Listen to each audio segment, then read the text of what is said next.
Your worst sin is that you have destroyed and betrayed yourself for nothing. Hello and welcome back to Sandra's Shelf, where I talk all things self-help, mental health, and lifestyle. So today I want to talk about one of my favorite quotes of all time. And this quote is really near and dear to me, but not because of the context that I've read it in. Honestly, I believe that we take things out of context all the time, and this is exactly what I'm going to do for this video just to benefit my own narrative, okay? So before you comment and say that this has nothing to do with Fyodor Dostoevsky's Crime and Punishment, you are right, you are correct. It has nothing to do with Dostoevsky. I love Dostoevsky. I read all of his works except Crime and Punishment. I'm halfway through Crime and Punishment, but I highly recommend reading The Idiot, The Gamble, and The Brothers Karamazov. So just for those of you who love literature, you guys already know I have a second channel that talks all about books and writing and literature.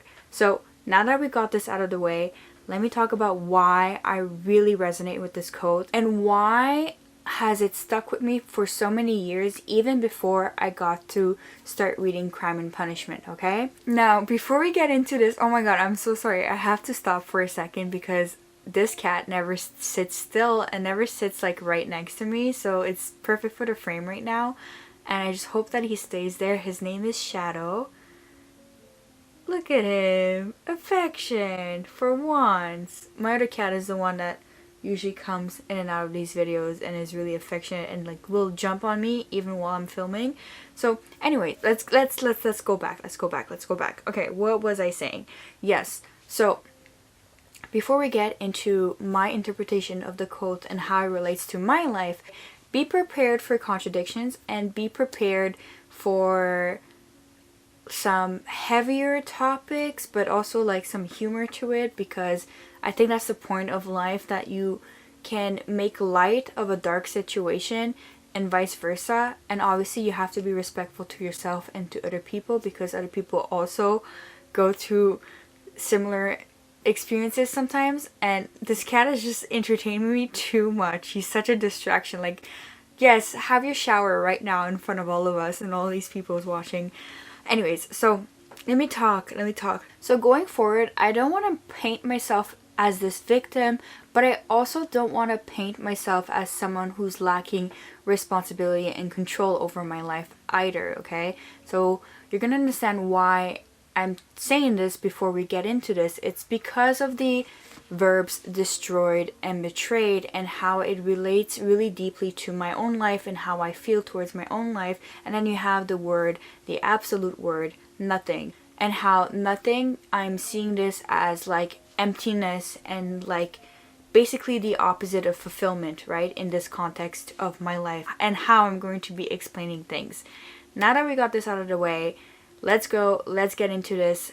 And let me explain why I feel like I've betrayed myself and destroyed myself for nothing. So I grew up very insecure and very naive and with a lot of childhood trauma. At some point, I'm gonna release a tell-all or something, because I just don't feel like sitting down and talking about it all in one video, or sitting down and talking about it all in one go and like broadcasting it on my YouTube channel. And although I know that sometimes when I'm very much honest and vulnerable on this channel, a lot of people click with it and like feel like someone is seeing them as well. So I definitely don't want to discredit that. However, I need to keep these videos a little bit more condensed, a little bit shorter, and just talk more broadly, because I also don't want to alienate other people watching, although I'm still talking about my experiences. So I grew up that way, and it took me a very long time to also realize how naive I am, maybe I still am, and maybe optimism can be linked a lot with being naive. And I think that's why for a very long time in my life, I was very pessimistic and I just wanted to see everything that was bleak, although I know I was lying to myself. And this is what I'm going to get into, how I betrayed, destroyed myself just to be someone different, someone else, just so that I can fill this void. But then it still ended up being all for nothing, unless you want to count it as a life lesson, which it is. But I still think that I would have fared well in life without all that shit that I went through. But it is what it is, and it's made me the person that I am. Although I feel like it was all for nothing, I still don't hold that belief that everything we go through and everything that has happened is for nothing. However, it's a really long and hard process to accept how much you've destroyed yourself, how much you've destroyed your life, quote unquote. I remember people already telling me in the past that I've ruined my life, I've wasted my life, ruined my potential. Like, those are things that have been said to me from childhood to adulthood, and it's a crazy thing to tell someone. Imagine going up to someone and being like, you ruined your life. Like, that's crazy. And it's like, when you get those insight from other people, what you end up doing is you internalize it. So then you're like, right, so I get abused, I get this, I get that. Why not I be the one to ruin my life? Why not I be the one to ruin and destroy everything? Why not I be the one to hurt myself, to abuse myself? Like that, no one can hurt me. I am protected because I am the master of my own misery. That is self-sabotaging, and that's how I lived my life for at least 10 to 15 years. So I was bullied in high school, and I was very miserable in high school and even before high school, okay? I don't know how much I can say of this without offending certain people or without hurting other people, but again, I do live in my truth, and I do try to be respectful of other people, but I also really value being respectful towards myself. I'm so sorry, cats are gonna come and go. I'm a crazy cat lady. No, I'm joking, but like, yeah, I am. So anyways, back to the story. So when you go through the cycle of abuse and being like the outcast of society, I feel like two things happen. Either you conform and you become miserable, and then you just play this role or mask, okay? There's one thing that we need to address here. I have autism, I have ADHD, and I have BPD. And I have a lot of things that I don't really consider anymore, like my eating disorder, substance abuse, self-harm tendency, whatever. Those are like just like all meshed in there within all of that. But those are things that I've been working on in the last year or so. So for the sake of simplicity of this video, we're gonna just ignore those for now. So going back to what I was saying, when you are the social outcast, when you are different, when you feel like you are the naive one, the not so smart one, the one to like figure out that everyone is laughing about you and everyone is like pretending that you're just like this cute hopeless little thing, what ends up happening is that either you conform and you get with the program, you get with the social programming, and you put on a mask and you betray yourself, you portray your true self just to fit in, just to not be ostracized further, right? And then you can go the opposite way where you rebel against that, you rebel against society, and you just create this entire wall. Now, obviously, I'm operating in extremes, right? So this is where the dichotomy of destroyed and betrayed really resonated with me, because first off, I did that route. I did the betrayed route, and then I did the destroyed route. So not only did I had to destroy this expectation that people had of me, but when I was betraying myself and fitting in, I led a double life. So on the outside, I appear to be getting popular all of a sudden, or I appear to be having this beautiful life with, you know, my family members, and I just made and crafted this fake life for myself in the outside world, okay, not understanding that this would severely impact underlying issues that were going to resurface later on. So on the outside, I'm just very friendly, happy, funny, optimistic, but on the inside, it is a dark well. It is something that is eating me alive and that just craves destruction. It was like a match waiting to be lit, okay? And I would lit it from the inside. Like I would take the match, scrape it from the inside, and I'd be on fire all the time. And that's exactly, you guessed it, how I developed all these other coping mechanisms that weren't me, weren't my true self, in order to cope with the betrayal. So you betray yourself, you destroy yourself, and then you realize after many years, hopefully when you do realize, what was this all for? And then you're shocked with absolutely nothing. And when you come to that point of like, this was all for absolutely nothing, two things can happen again. You can like utterly break down, or you can like decide, you know what? Now I'm going to live my life, the life that I want. Now I'm going to be myself. Now I don't care. There's no betraying. There's no more destruction. There's just this new creation, and it's the one that is the most true and authentic to myself. But unfortunately, there's something that we need to address, and it's that not many people make it to that point. Not many people, when they discover that this was all for nothing, decide, oh, okay, I see how it goes. Now I have to really burn it from the outside in, not just from the inside out. Now at that point, you're like, okay, do I rise from the ashes, or do I just take myself out for good this time? Like, do I feel like this is a rebirth or this is a death, right? And I'm going to be honest, many times I don't think I almost did not make it.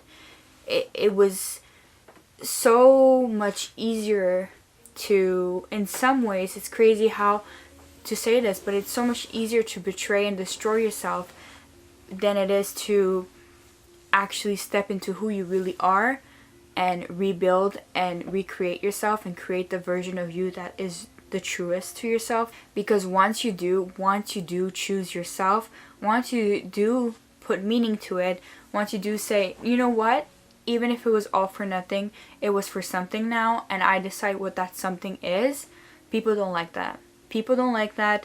Those same circles that you wanted so desperately to be a part of, you're now in them, and you're actually desperately trying to get out of them. You're desperately trying to get out of them.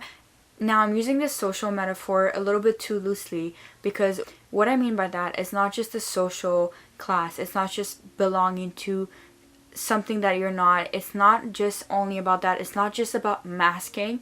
It's about everything that you've learned to fit in when you were destined to not be fitting in. But it's about more than that. It's at this point, it's that you realize that everything that you did goes so against who you are and against yourself that it's going to be hard to rewire, to separate yourself from that. And you're going to, I guess you could call these relapse, where you're going to feel that it was easier to operate in this one way. It was easier to feel like you betray yourself, and then you can destroy yourself to keep on betraying yourself, and you can destroy yourself to keep on betraying yourself. Because when you stop betraying yourself, other people start to feel like you're betraying them, because they feel like you're not who you used to be.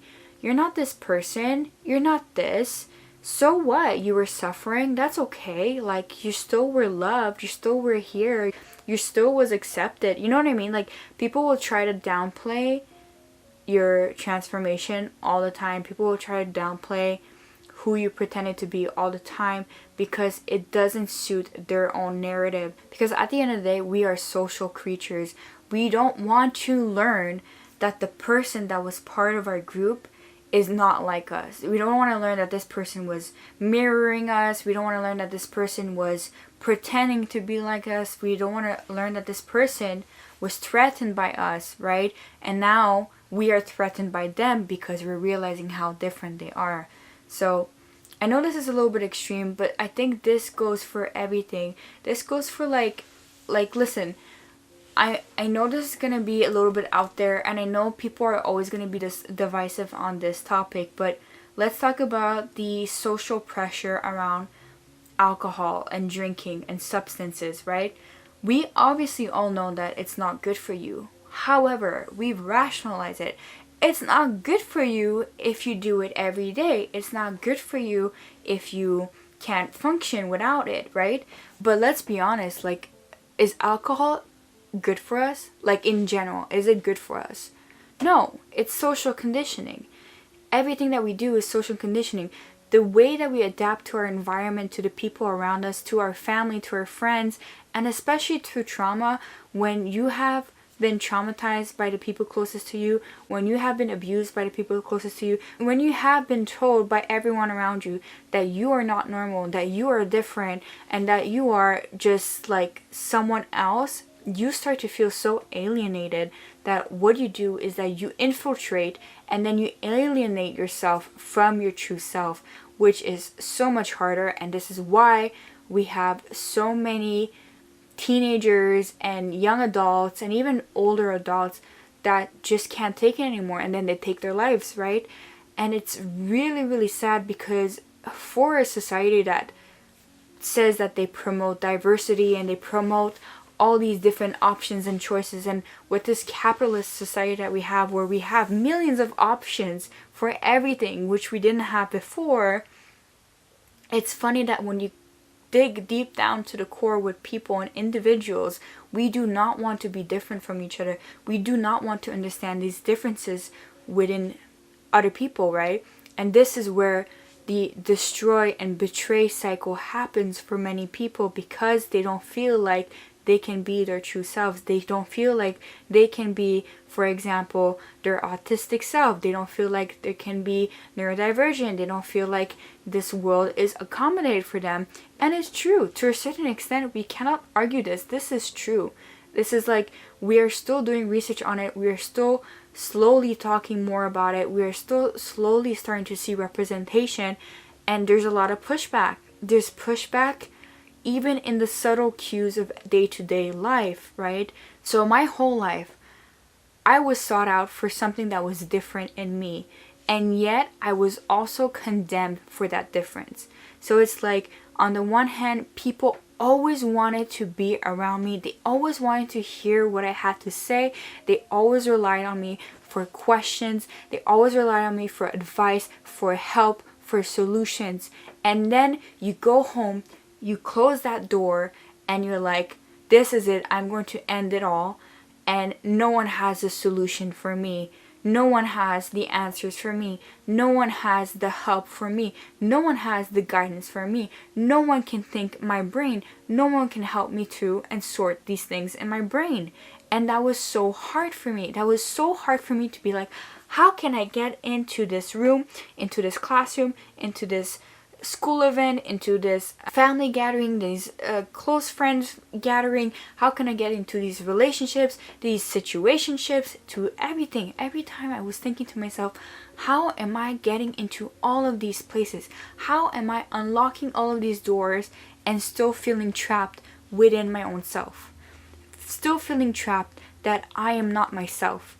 And that's so terrifying. For those of you who understand, I want to give you a hug, because I know how terrifying that is. That is like, you are living in a nightmare. You are living like, literally, well, I know how people online are like, you're living in a simulation, but this is really like, the simulation is so beyond that no wonder I suffered a lot with depersonalization. I suffered so much with depersonalization, and the first few times that I suffered from that, I was literally shocked. And I tried a few times to talk to people about those feelings, especially my friends back then that were smoking a lot of pot, and they still most of them could not even relate to those feelings and that period of time where I went through severe depersonalization. Like, it's because I'm so separated from myself. It's because that I've been living this double life and this double cycle of betraying and destroying myself over and over again. And so the ways that I would destroy myself is that I would not be able to say no. I would people please. I would literally pretend to be someone that I am not.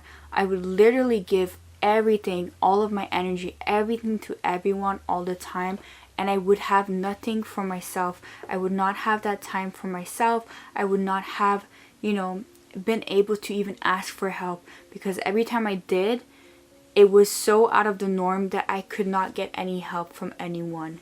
In the end, you come to realize that society pushed you, okay, to fit in a box. You go into that box, and then you realize this box is a prison. But then you realize when you get out of that prison box, okay, that was set for society, that you finally gave into and you went into, when you come out of that, you realize there's a new box, and that box is within you.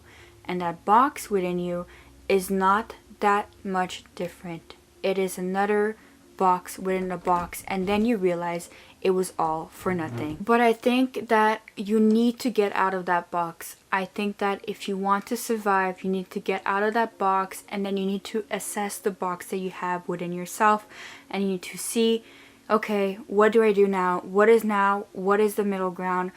How do I proceed with life in this way? How do I proceed with life where I can be part of society without betraying myself? And then again, I like to talk about boundaries, I like to talk about self-awareness, and I like to talk about embracing your own differences, embracing who you truly are, and discovering who you truly are along the way. So once you come out of those boxes, it doesn't get easier, but it does get easier at the same time. There is hope on the other side, and there's one thing that I want to say. Once you finally stop giving up on yourself, you stop betraying yourself, you stop destroying yourself, you will discover this world of abundant creation, abundant joy, and abundant fulfillment. It's not always going to be like that, but it's mostly going to be like that because you stop giving up on your dreams, you stop giving up on your morals, you stop giving up on your beliefs, you stop giving up on yourself, you stop giving up on your boundaries, you stop giving up on all these things that before were just these jail sentence and this confinement. Now everything is like a free place to roam. You can roam into society, you can roam into your own world, you can create your own world, and it's all full of possibilities. And no matter how different we can be, how different we can feel, how alien we can feel from other people, even those of our family, even those around us, close to us, we are still in here, all of us together, and we are never alone. I'm talking right now on this channel here with strangers, and I'm sure that after this video, a few people will resonate. I know that my message was a bit shaky and wonky, and that it wasn't the most clear message that I've been putting out, but I think that even with that, even with my vague use of analogy and language and metaphor in this video, I am sure that this is going to strike a chord with someone watching this video. And if it's not, then it's not. It's not meant to be. It's not meant to be right now. And it's just a message that I'm carrying on for whoever will find this at some point and resonate with this and know that they are not alone in this abyss of nothingness, and that they can literally stop betraying themselves and literally start creating the life of their dreams and being the person that they truly are, finding their true self and allowing that true self to roam wild, roam free, roam creatively in life. Stop pretending to be someone that you're not, and although you've betrayed and destroyed yourself for nothing, it can still be something. But it's something to think about first, and it's something to understand first, that when all hope is lost, a new hope can come from you. I love you guys so much, and I'll see you on the next shelf. Bye!